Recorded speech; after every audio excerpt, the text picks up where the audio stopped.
Didampingi kuasa hukumnya, Rismon Sianipar mendatangi Mapolda DIY dan langsung menuju ruang Sentra Pelayanan Kepolisian Terpadu SPKT Selasa siang. Rismon melaporkan Presiden ke-7 Joko Widodo atas dugaan menyebarkan berita bohong soal dosen pembimbingnya saat kuliah di UGM bernama Kas Mujo. Pada tahun 2017 saat di Fakultas Kehutanan UGM, Jokowi menyebut Kas Mujo sebagai dosen pembimbing skripsinya. Namun pada Mei 2025, Kas Mujo menyebut dirinya bukan dosen pembimbing skripsi, melainkan dosen pembimbing akademik.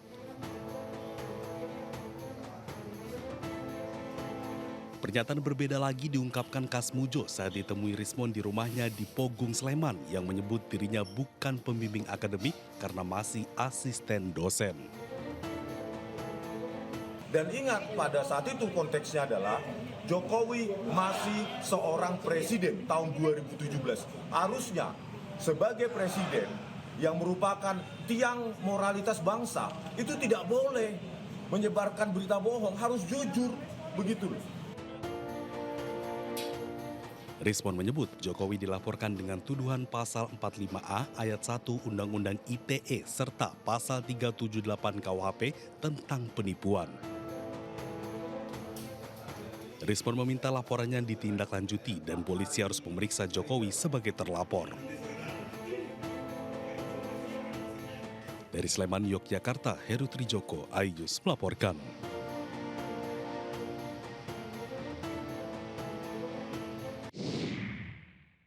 Saya pertanggungjawabkan kepada dunia akhirat. Tidak ada hasil pada lembar yang disebut miliknya Joko Widodo. Roy Suryo tak gentar menghadapi laporan Joko Widodo tentang tudingan ijazah palsu di Polda Metro Jaya. Meski kasus dugaan pencemaran nama baik yang dilaporkan Jokowi saat ini masuk tahap penyidikan, Roy Suryo CS tetap melawan. Perlawanan itu ia lakukan dengan mengungkap bukti-bukti baru.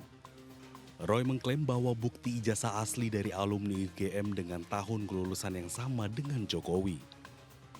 Selain melawan, Roy Suryo juga menganggap kenaikan status laporan Jokowi ke tahap penyidikan penuh kejanggalan.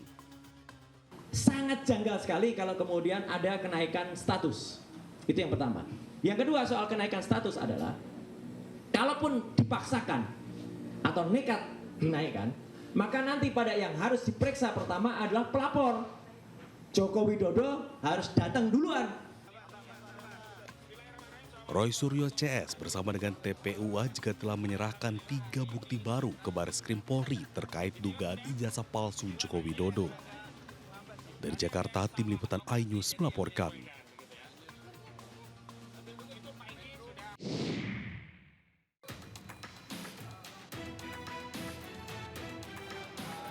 Adanya dugaan agenda politik besar di balik isu ijazah palsu yang dihembuskan Roy Suryo CS disampaikan Jokowi di kediamannya di Solo, Jawa Tengah.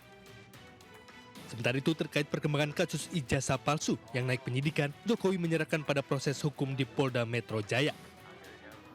Memang kelihatannya ada agenda besar politik di balik isu-isu ini, ijazah palsu, isu pemakzulan.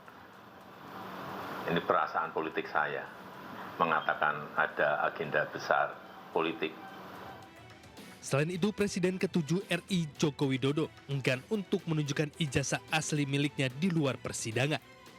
Tim Liputan iNews melaporkan.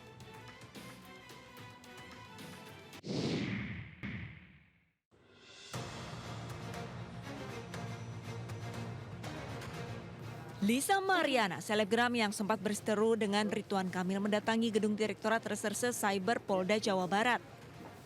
Lisa dijadwalkan memenuhi panggilan penyidik sebagai saksi dalam kasus dugaan video porno. Di dalam sebuah video yang viral di media sosial, diduga dirinya menjadi salah satu pemeran dengan lawan main seorang pria bertato.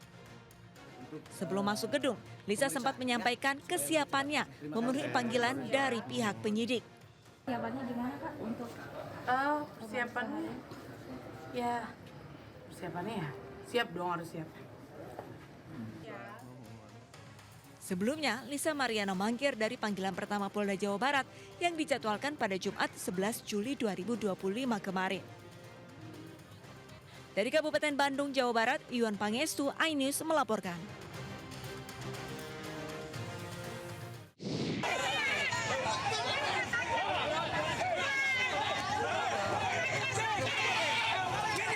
Video bentrokan antara personil Dinas Perhubungan Kota Medan dengan sejumlah pria diduga juru parkir viral di media sosial. Bentrokan berawal saat sejumlah petugas Dinas Perhubungan Kota Medan melakukan penertiban parkir liar.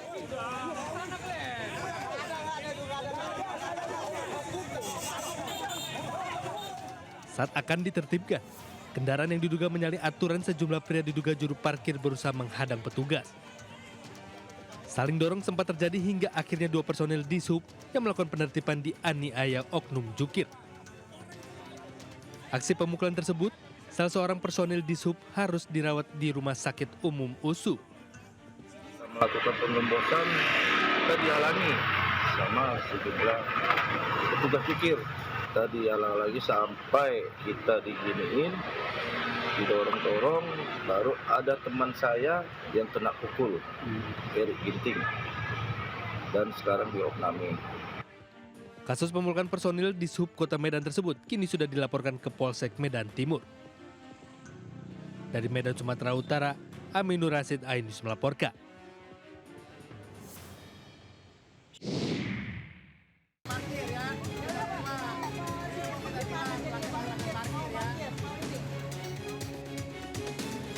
Tiga emak-emak ini langsung melayangkan protes saat menyadari kendaraan mereka yang terparkir di bahu jalan Menteng Raya Menteng, Jakarta Pusat Selasa siang menjadi sasaran penderakan oleh petugas suku Dinas Perhubungan Jakarta Pusat.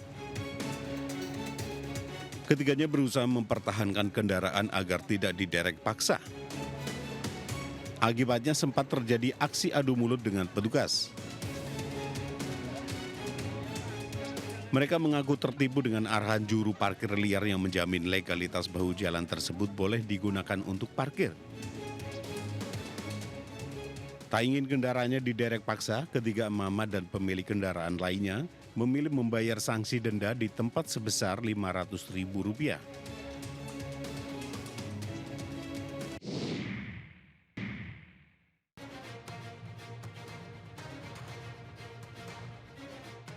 CCTV merekam seorang asisten rumah tangga, Patricia, membawa kabur motor majikannya di kawasan Legok, Tangerang Selatan, Banten. Aksi pencurian ini baru disadari majikannya usai pelaku tak kunjung pulang. Dan saat dilakukan pemeriksaan ternyata surat kendaraan beserta perhiasan senilai Rp23 juta sudah raib. Korban pun melaporkan kasus ke polisi hingga dilakukan penggerebekan di kawasan Bojong Kamal, Kabupaten Bogor, Jawa Barat. Selain Patricia, polisi juga menangkap sang suami, Jimmy, yang merupakan otak aksi pencurian. Dari hasil pemeriksaan, Patricia nekat mencuri setelah 6 bulan bekerja dan mengetahui lokasi penyimpanan harta berharga milik korban.